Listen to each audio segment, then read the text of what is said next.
Fascinated by an indescribable joy, Elisha simply pronounced, "Take your son."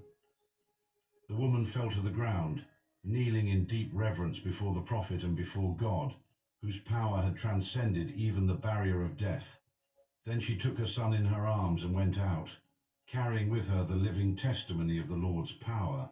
This miracle would be remembered for generations, a convincing demonstration that the God of Israel was the Lord of life and death, far above any pagan deity.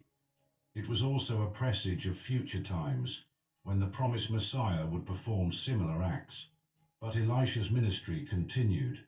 Shortly after, a terrible famine struck the land, and the sons of the prophets gathered with him in Gilgal.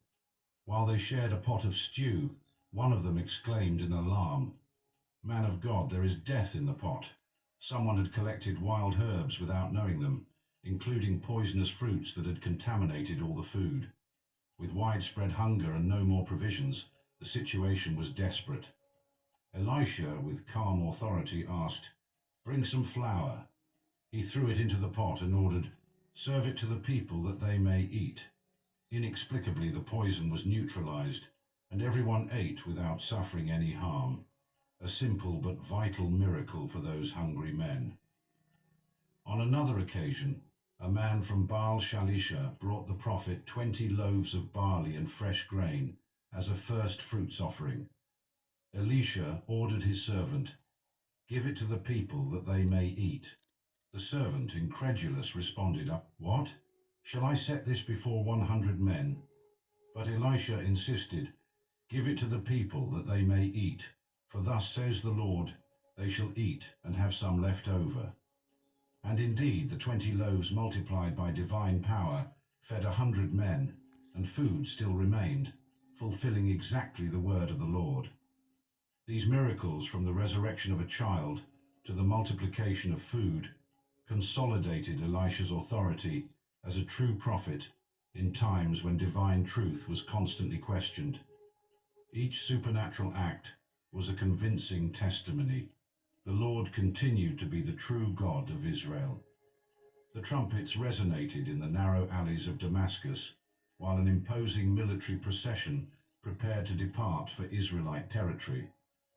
At the front of the entourage, mounted on a magnificent steed, Naaman, commander of the army of Syria, concealed under his brilliant armor an affliction that consumed him day after day.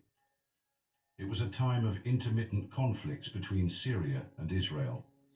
The Arameans had carried out incursions into Israelite territory, taking captives and spoils of war. Among these captives was a young Hebrew girl who served in Naaman's house, and who would be a divine instrument for an extraordinary encounter. Naaman was a respected warrior, brave in battle, and a favorite of the king of Syria. The Lord himself had given victories to Syria through him, using him as an instrument of discipline for his rebellious people. But this powerful man suffered from leprosy, a feared disease that slowly devoured his skin and his hope. The little Hebrew maidservant, observing her master's suffering, commented one day to her mistress, "If only my master would see the prophet who is in Samaria, he would heal him of his leprosy." These words